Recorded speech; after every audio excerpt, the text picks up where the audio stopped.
Hey there, Fourth Trimester listeners.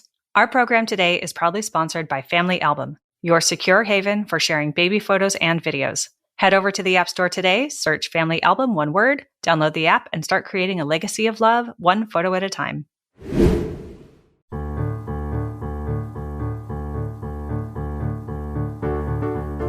Hi, I'm Sarah Trott, and welcome to the Fourth Trimester Podcast. I'm a new mama, and this podcast is all about postpartum care for the first few months following birth, the time period also known as the fourth trimester. My postpartum doula, Esther Gallagher, is my co-host. She's a mother, grandmother, perinatal educator, birth and postpartum care provider.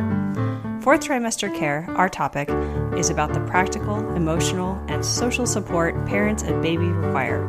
And importantly, it helps set the tone for the continuing journey of parenting. Hi there, podcast listeners. This week it's Esther with Miriam Zoila Pérez.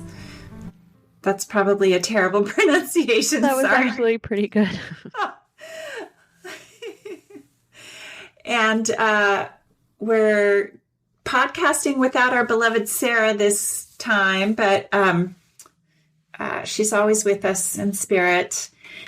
I just want to give a shout out to our audience and let you know that we do have a Patreon page on our website. And if you're interested in sponsorship on any level, please check that out.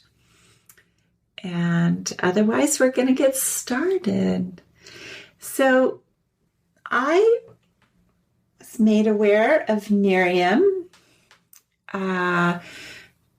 messing around, seeing what's out there.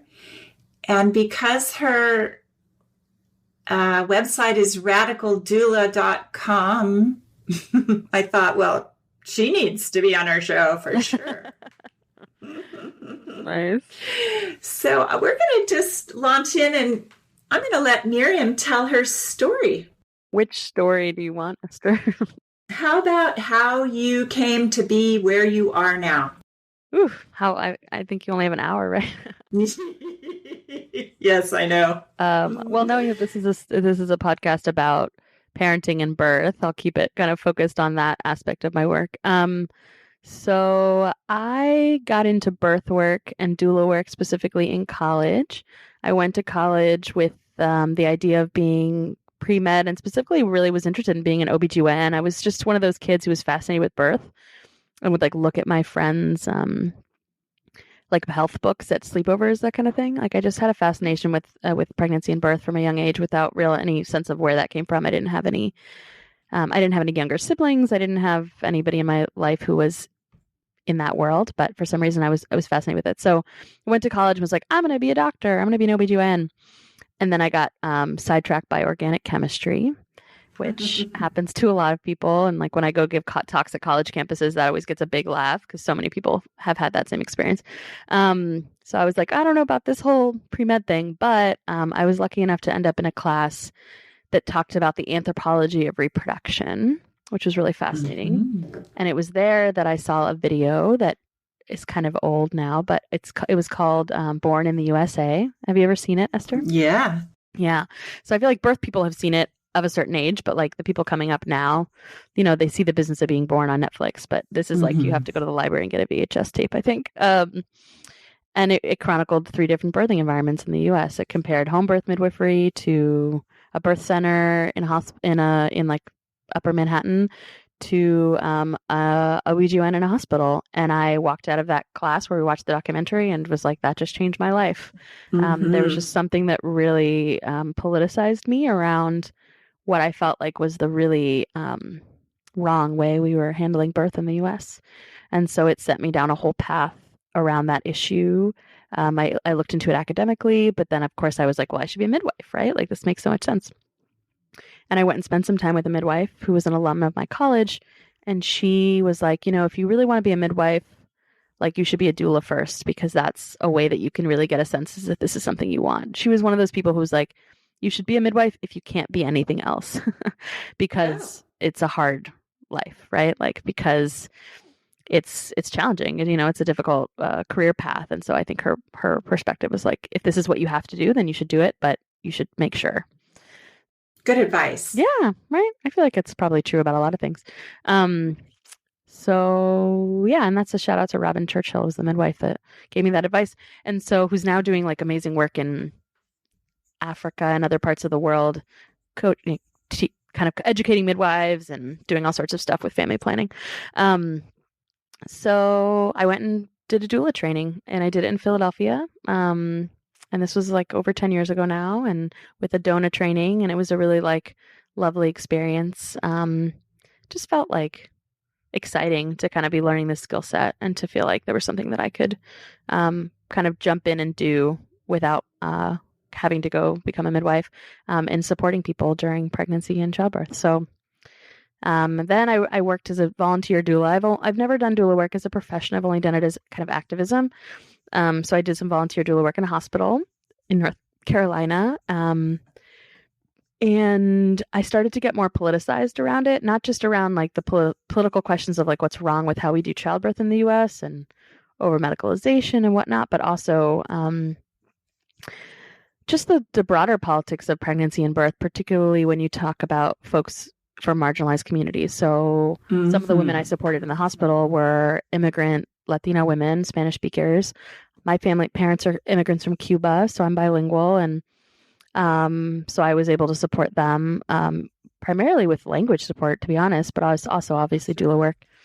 And so then I started to see some of the political issues that I felt like were left out of my doula training because of that idea of like, well, doulas, here's the role of the doula, and doulas are not interpreters, and they're not this and they're not that, which is true in an ideal world, but in a real world, if you're the only person in the room who speaks both languages, you are going to act as an interpreter, because hospitals, they use phone interpreters for paperwork, and that's it, right? So, really, yeah. I mean, most hospitals, they're limited in how many interpreters they have personnel wise, and so yeah, the experiences I had is that they would bring the interpreter on the phone, for paperwork, for legal moments, but the legal moments, right? But the rest of the time, that's it. And there were some people in the medical staff who spoke Spanish, but they were very they weren't interpreters in that they would speak to each other. This was a teaching hospital. They would speak to each other in English and only selectively communicate to the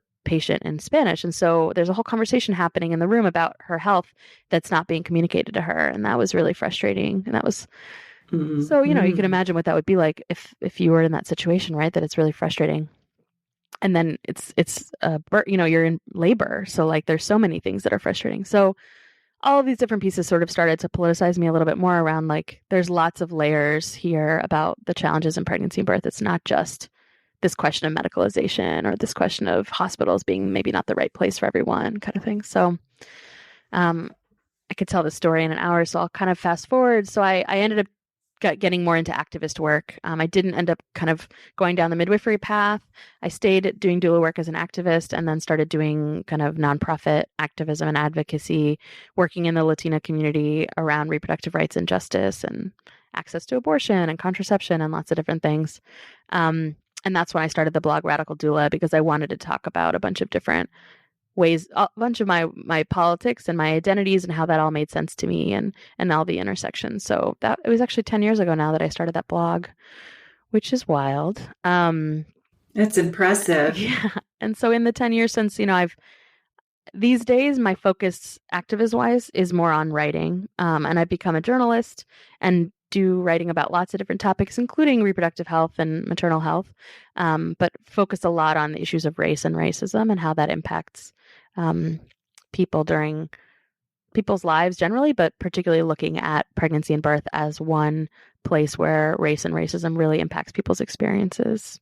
So that's a lot of my research these days and my journalism. I also did a TED Talk about 6 months ago that focuses on Listen that. to it. Yeah. It's excellent TED Talk, everybody. Please listen to it. It's fantastic. So that's a lot, but some little bits of my story. Yeah. Well, gosh, so many things I want to now maybe zero in on. As you know, probably I have a background. I have a BA in anthropology as well, which is, it's part of my journey as well, in terms of identifying in high school that I wanted to be working with women and babies. Right. And people telling me, oh, you should be an OBGYN. And I knew, like, no, thanks. Not for you. But I didn't know what yet. Yeah. So I just got pregnant. Okay. Found out. And then I found out what. One path. Yes. So I'm thinking about an interview we did with Kimberly Aller-Seals, who wrote the book, The Big Letdown, which we've recommended to everyone and want to continue to, because breastfeeding is such a critical aspect of the fourth trimester and beyond. And she does an amazing journalistic job of the history and current issues around that aspect of the postpartum period. Mm-hmm. And your work is, I think, so much in alignment with what she's also doing. It's community-based.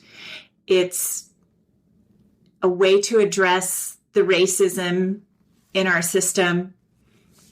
And it's just impressive. So I mentioned that not to draw attention away from the work you're doing, but to show that in our world, there are these parallels.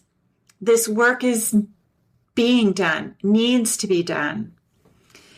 And this is a political statement, but I'm somebody who got to be 57 years old and never learned to speak Spanish, let alone any number of languages that would be a supportive aspect of the work that I do. Right. Right? This is America. You do not have to learn any other language. Unless you're an immigrant, and then you do. Right, exactly right. You have to learn English, right? You have to learn English, but other languages outside that, right, are optional, yes. Right? Yeah.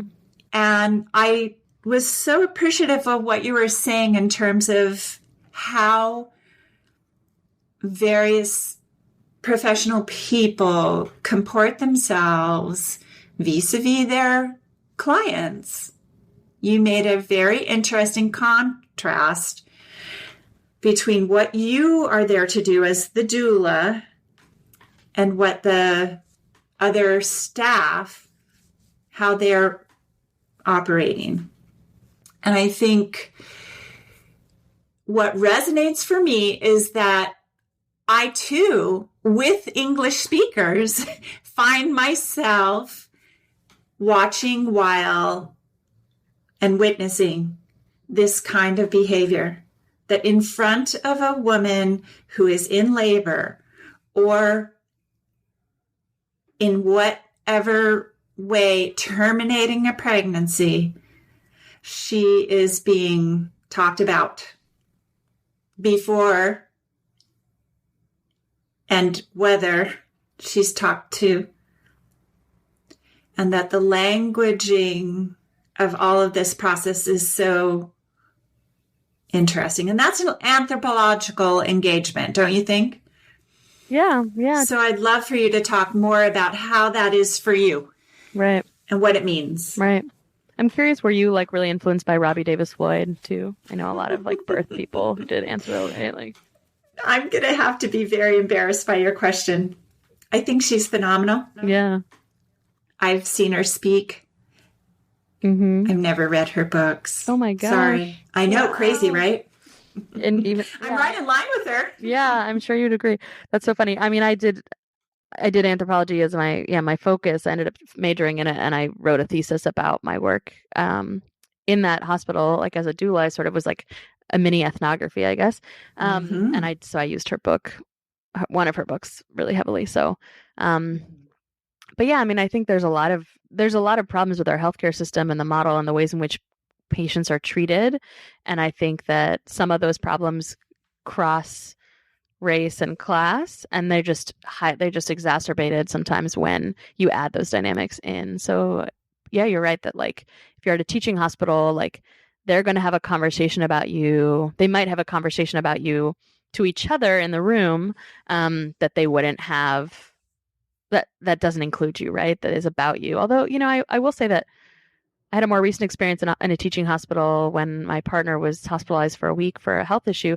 And they actually made a really big point of, they didn't talk to each other in front of us in the room. They talked to each other outside of the room and only ever had a conversation in the room that was like directed toward him and his care. So I don't know if that's a totally different hospital than when I did my doula work. So I wonder if that's changing, right? If they're getting more sensitive about that dynamic around, but you're saying that you've experienced it more recently, right? Oh yeah. Yeah. But in a teaching hospital. In teaching hospitals, yeah. But I think there's still a dynamic. There's still a difference in that, like the patient can follow along in the conversation, right? If she understands English.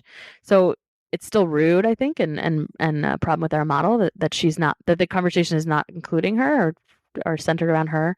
But if you can't even speak the language they're speaking, then you have no idea. So in the example I'm thinking about, the client, it was her 5th labor. She was an immigrant from Central America. And she got to the hospital and the labor stopped.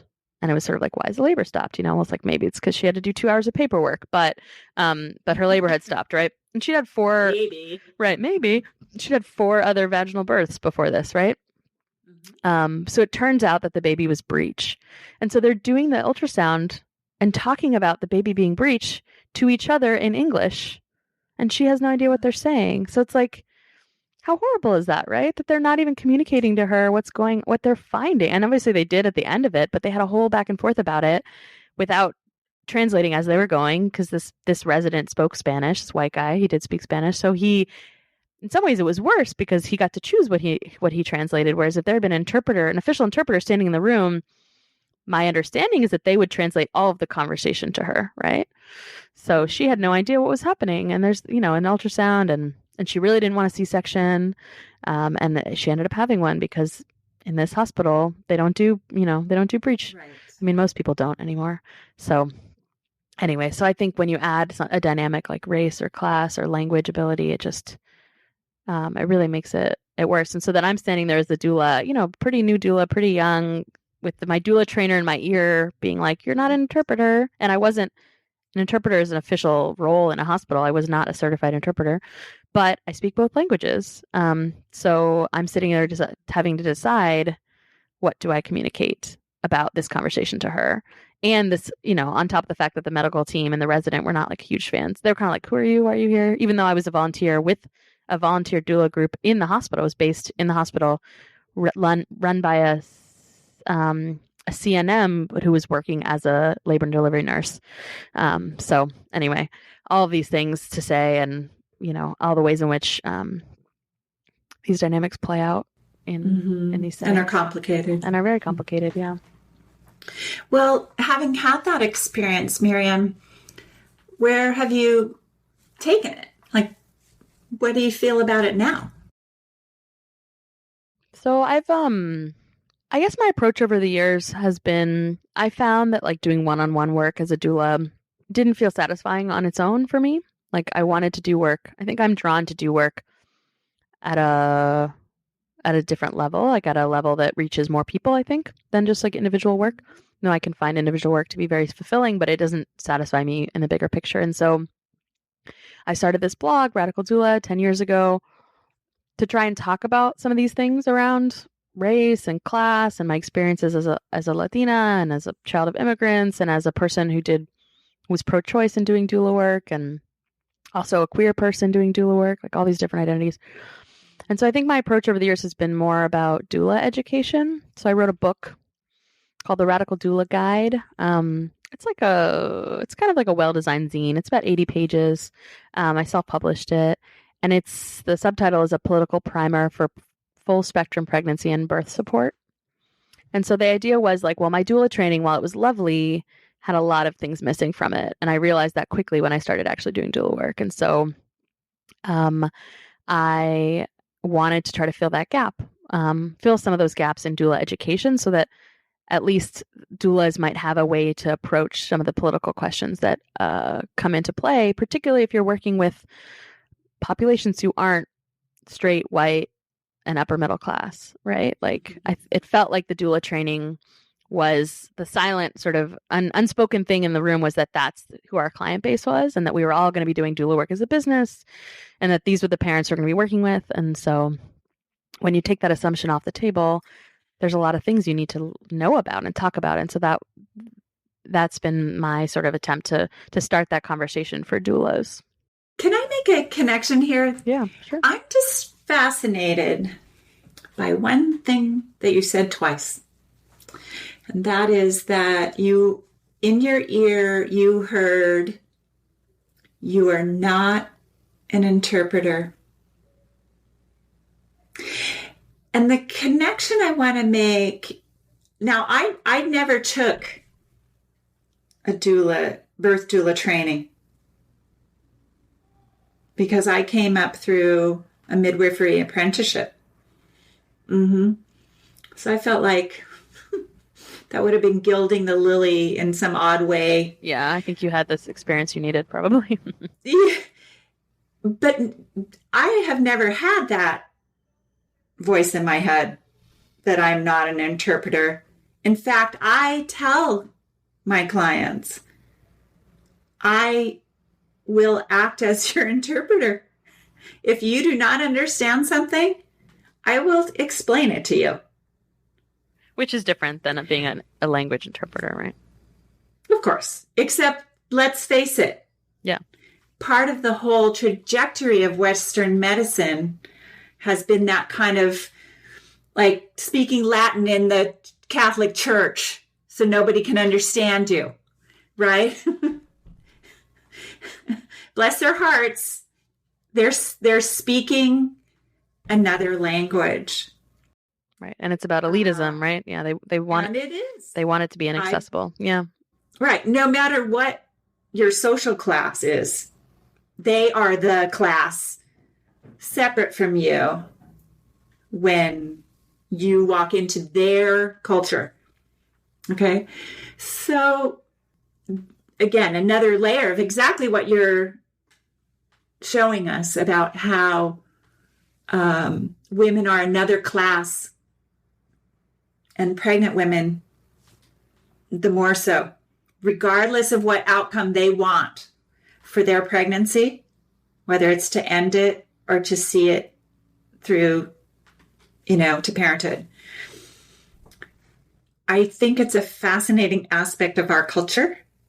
And I really, really appreciate you for pointing to it and pointing to how much deeper and affecting it is if you're not in a position where your first or second or even third language isn't English, let alone medicalese. So I really appreciate you bringing that to the table. Yeah, thank you. Talk more to us about your work from the standpoint of the queer community and how you like to interface there.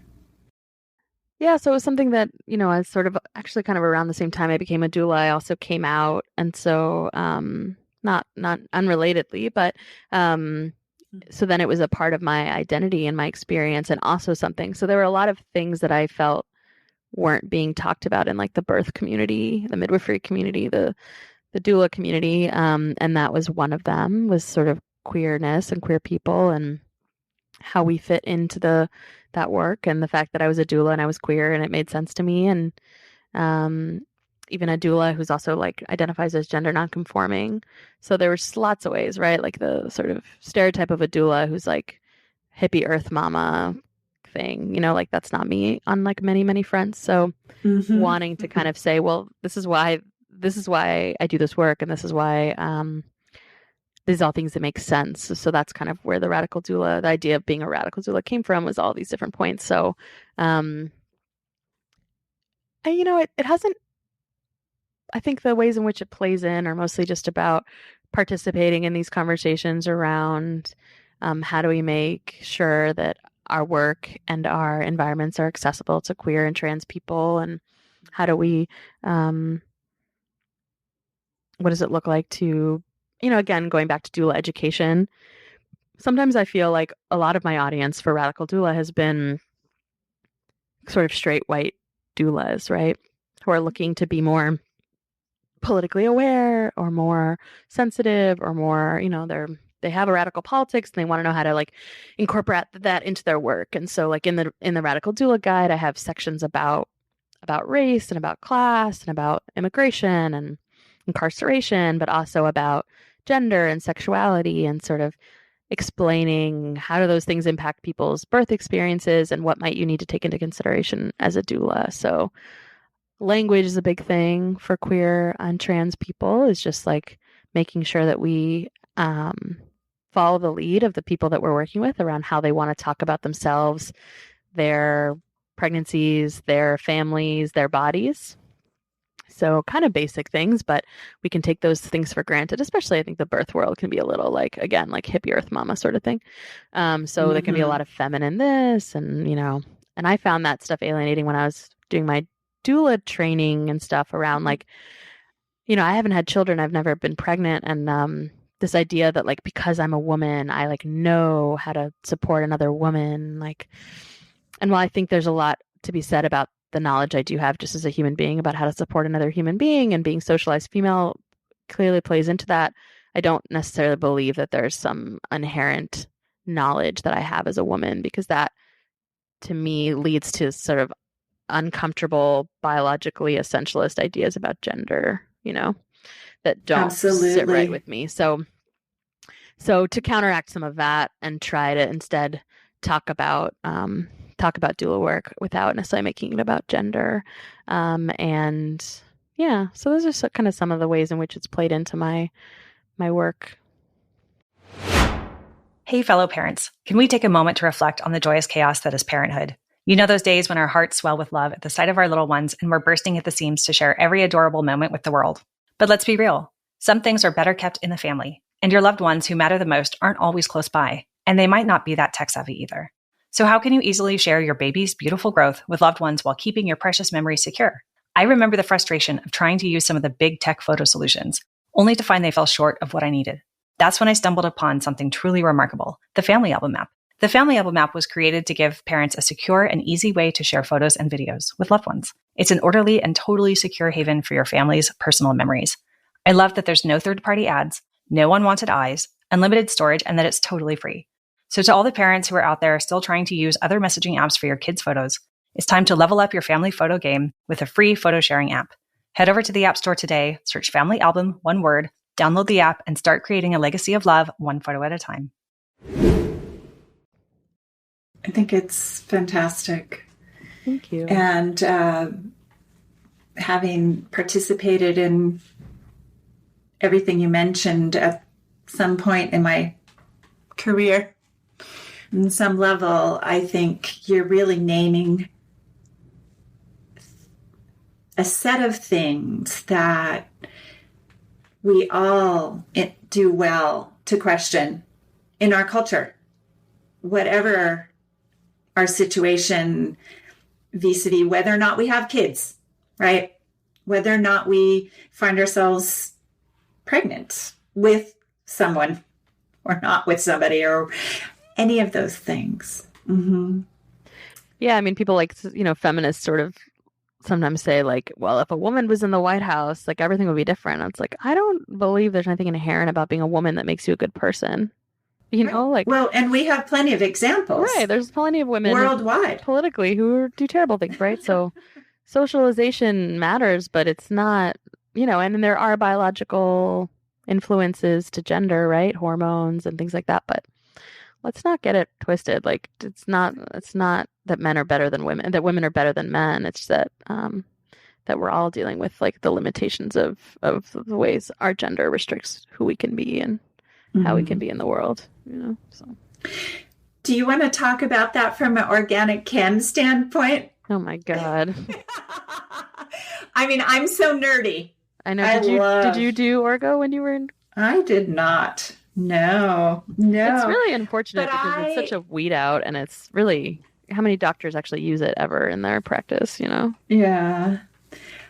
Well, I will say, I think that, and you just mentioned this, that every human being is on a spectrum, and that's because we're hormonal. Mm-hmm. That's not only because we're hormonal. Right. But what's so interesting about hormones is that you can't tell what somebody's doing hormonally by looking at them. Mm-mm. Yeah, most of us have you no might idea get some clues. What our hormones are, unless we have some sort of metabolic issue or something, right? Like, we never know. We never know. Esther, can I ask you a question? Can I turn the tables on you? So tell me, like, what's the community that you work with as a doula look like? Like, who are the families that you work with mostly? Well, mostly people who are middle and upper middle class for San Francisco. You know, I've been doing this a long time, and I charge a lot for what I do, and I'm still not going to be able to retire. Right. Yeah. It's a hard business. It's a really hard business. Yeah. But on the other hand, what's really wonderful about living in a place like San Francisco is that it's common enough that people who come to me and who can afford my services, or who I'm willing to shift my fees for, are people who come from different countries, have different language groups. And so that's always wonderful. My days of volunteer work were mostly amongst home birth clients in a rural county. So rarely monolingual non-English speakers. However, amongst the midwives, we did have a nice modicum of Latino families, which, you know, because it's a rural county. So, and are most of your clients now, like your postpartum clients, are they mostly white families? Yeah, I would say white would be the dominant grouping. Yeah. And then sometimes I have to be careful because, for instance, it's common actually that I will have one or both, if I'm working with a couple, who have one of their parents who's from another country, right? For instance, I'm working with a mom whose mother's from America or the U.S. and whose father's from Venezuela, right? So that's actually not all that unusual for me, you know, common to have one or more parent or grandparents from Europe. So, yeah, which isn't to brag. I mean, it's still woefully, you know, unbalanced from a socio-political standpoint. Mm-hmm. Thanks for sharing. Sure. What? Thanks. Yeah.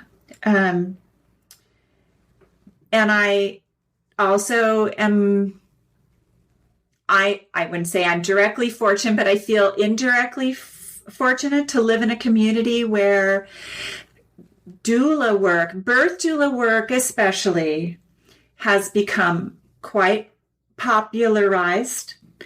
And we have a way that young people who want to be doulas can come up through a volunteer system through the general hospital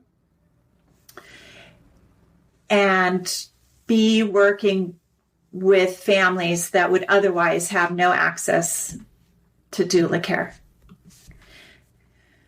Yeah. I think the thing that we haven't sorted out well in this community, of course, people have heard me on this podcast say this is true everywhere. We have not sorted out a way for women and their families in this broader culture to have skillful postpartum care. People are on their own. It's all about the birth. And then you're on your own. Just when things really get very challenging. Yeah. Yep.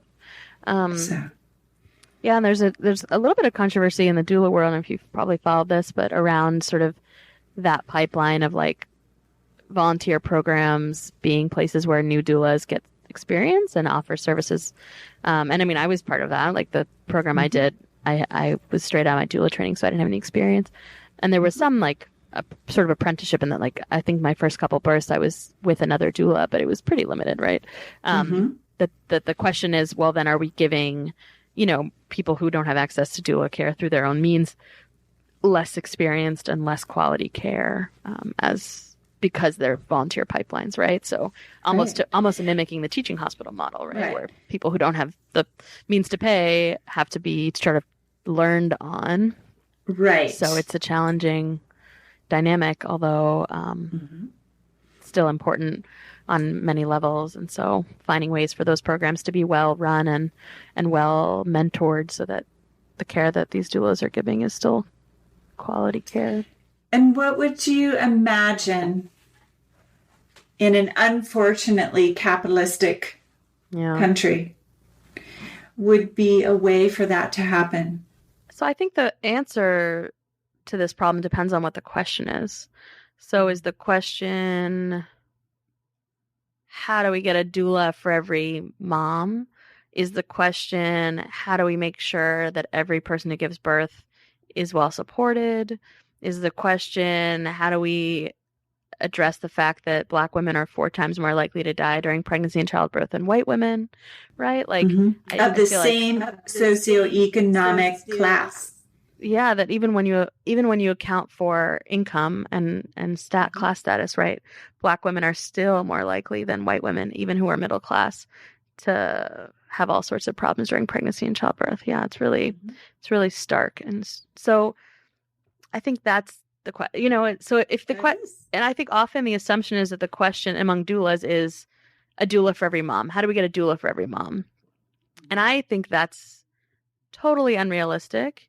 And I wonder if it'll even be effective, because I think a doula for every mom, and I know this is a controversial thing to say as a doula, and I recognize that because I've never made a living as a doula, I have privilege in saying this without having to I'm not challenging my livelihood, but I'm going to say it anyway, which is that I think if we have a doula for every mom, all we're doing is adding another member to the healthcare system that's already too expensive. And I think once you're a member of the healthcare system, I really wonder if you're able to have an impact the way that doulas have an impact now, right? So and let me respond to that and say, I agree wholeheartedly. Whenever I hear, this is me being a little radical maybe, but whenever I hear doulas saying, gee, if only insurance companies would pay for doula care, I say, not on my life. I do not want that system determining how I support, care for, and love my clients. Yeah. I mean, it's really, I don't want to have anything to do with it. It's really, it really challenges you once you're part of the system. I think it's set up to not, I think it's set up to keep us from really being free in a certain way, right? So like you're really going to be limited in what you can do. So I think for me, the bigger question is probably, question number one, I think the question I care most about is this question around race and maternal health. And How do we address these really, really horrible disparities for women of color more broadly, but particularly Black women in the United States? Latinas and Asian women and Native women have, particularly Latina and Native women, do have higher rates than white women as well. And then some groups of the Asian, like broader Asian community, some particular subgroups, but really Black women suffer the highest disparities. So that question is the one that I spend most of my time thinking about.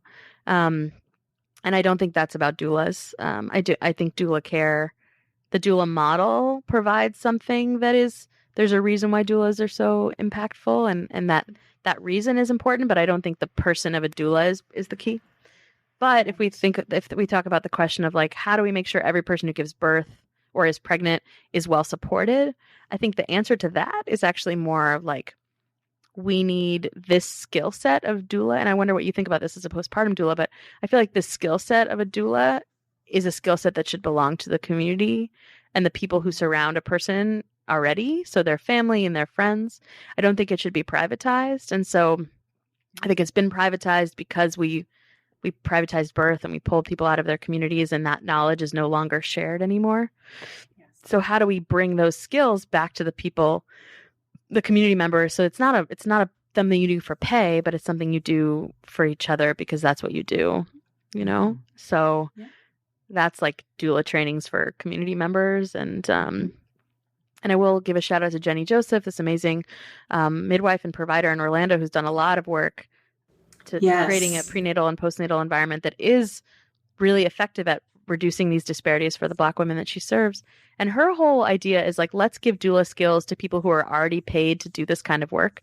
So she's really into like, let's give community health workers, like people who already have a paying job in this environment, let's give them doula skills. Like, let's not try to create another person has to be paid, you know, or so like she works with her receptionists and the nursing assistants and like the people who work in her clinic, and all of them are encouraged and trained to be this supportive, nurturing, respectful, and informative person in that experience. So it's not that you get through all these people in your appointment and then you get the doctor who has all the information.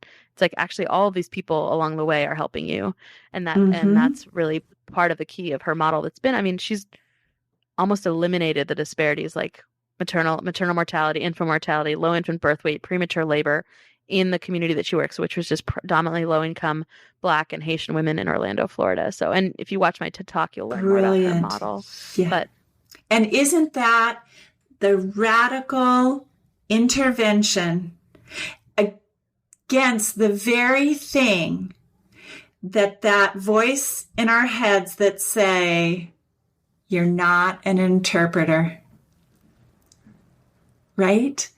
That you limit what you can do by way of loving your person, this person that you're in relationship to. Yeah. You limit it rather than you expand it. Right. Everybody's a doula. Right. Yeah. From the time we're small children. Yeah, right, exactly. Yeah, and I think everybody gets to learn 6 languages by the time they're 5. How about 2, you know? Like, let's do 2 would be good. I mean, lots of other countries are way ahead of us on that front. Yeah, I mean, I think the logic behind like a doula is not an interpreter is this idea of like really trying to encourage people to stay in their scope, right? Which is a very medical capitalist model, right? But yeah, you don't tell, you don't tell a mom who's coaching her daughter on how to breastfeed her grandchild, well, you're not a lactation consultant, so stop giving her advice about how to breastfeed. It's like if she breastfed, or she's been around other people who breastfed, or she read a book about breastfeeding, like let her support her kid, right? Like, so yeah, I think it's sort of the opposite of that. Is like not thinking about professionalized doulas, but thinking about people. Like, and I don't know. And that was something I like to do as a doula, was try to, how do I help this partner who's in the room support the person giving birth, right? Like, part of my role was to help them step into their role, you know? And I think that's not step in front. Right. Yeah, exactly. Like, people are so worried about that, right? Like, I don't want to doula because I have a boyfriend or a partner or a husband or a mom who wants to be involved. But yeah, so I think some of this is like, we really have to rely on our community members in a different way. And I think people have those skills. They're just discouraged from tapping into them, or even the system keeps them out. Like, well, you can't have that many people in the room with you, or who's this person who keeps coming with you? Like, what does she know? Stuff like that. Yeah. This has been amazing, Miriam, and you've given me plenty to think about, and I hope that's true for our listeners as well. I think we could join the revolution from this vantage point, don't you? Like, get involved. I was thinking, every mom who could afford a doula could probably afford a doula for somebody else or afford to start some sort of collectivization for her community, to see that, we can start teaching everybody how to be everybody else's doula, Well, yeah, exactly. I mean, I think it's like, how can you just think about how to like use your own experiences to support the people around you. And then from a more like practical, like, well, we are working in capitalism and it's we have to work within that system. Like, I know that there are some doulas who will use a sliding scale. And so that's subsidizing, support for other people. Or, I mean, I would love to see some broader, like, particularly doulas of color really struggle in making the business work because the populations that they work with, although not all people of color are low income, you're more likely to be low income. Way. So, more. Yeah. So if there was some way to have like a solidarity support fund, where it's like you're putting money toward a doula's work so that she can work or they can work with people who can't afford to pay her. And, honestly, they need the support more than... I mean, the medical system is shitty for lots of people, but I think the people who really need the support are the folks who are least likely to have access to it. So trying to figure out how to redistribute some of those resources so that doulas who are working in these communities can get support. So I know there's some models out there, but things for folks to think about too. Absolutely. And I think the last thing I'll say is just, the thing I learned in that TED Talk, which was about the impact of the ways in which racism and the experience of discrimination has like a physical impact on your health. It impacts your physiology through stress and the nervous system. And actually some of the research shows that the things that have a bigger impact are actually the microaggressions. So the little moments every day actually have a huge impact on your well-being. So in all that to say, I think that if we all paid more attention to the ways in which we interact with others, especially for white folks and people with privilege, thinking about the ways in which they interact with people of color in their lives all the time and how those might end up being microaggressions that create, like, you think, well, I'm not a racist. I'm not out there saying that we should deport all the immigrants or anything, but like, how do you treat the people that you interact with on a daily basis and the people in your life and the people who you might interact with in the restaurant or in the grocery store or whatever. So that because microaggressions have such a big impact, it also means that if you are playing less of a part in enacting them, you also have a positive impact on people's lives. So that's right. And something you can think about. We can all afford to learn alternative behaviors that elicit oxytocin rather than cortisol. Right. How do we support people? Yeah, exactly. Yeah. And well, I'm sorry to say I'm not remembering the name of the doctor who has done the studies around microaggression. Right. He's got a wonderful TED Talk. I think if people just search microaggression in the TED Talk website, they'll be able to learn a lot about just what you're talking about. I think that's great. Thank you. Well, thanks again, Miriam. You're welcome. So much. Thanks for having me. And I know this was somewhat of a professional-oriented talk, but I think our listeners may find a lot of richness. And I will remind listeners that the first few episodes of our podcast are specifically about what is postpartum care? How is it done in the practical senses? What does it mean to be cared for when you're healing and recovering from post-pregnancy?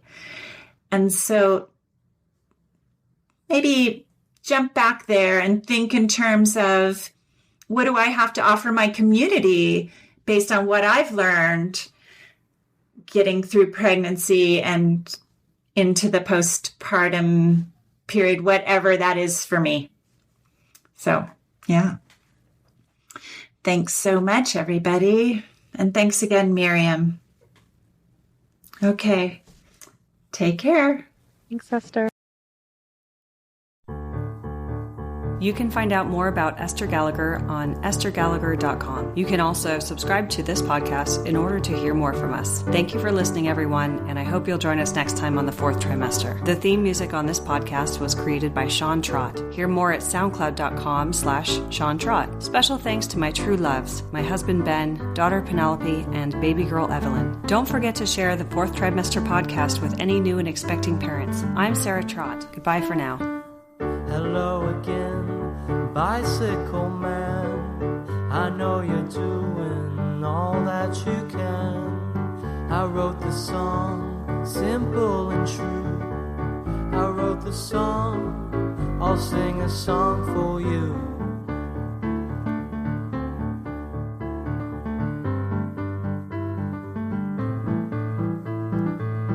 You got your wheels, you got your gears. You ride around town without any fear. You got your pedals, you got your brakes.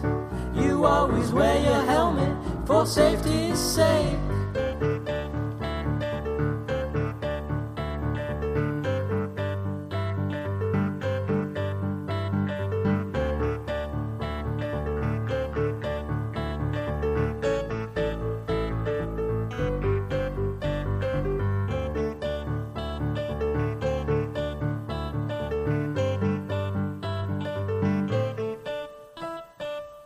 Hello again, bicycle man. I know you're doing all that you can. I wrote the song, simple and true. I wrote the song, I sing a song for you.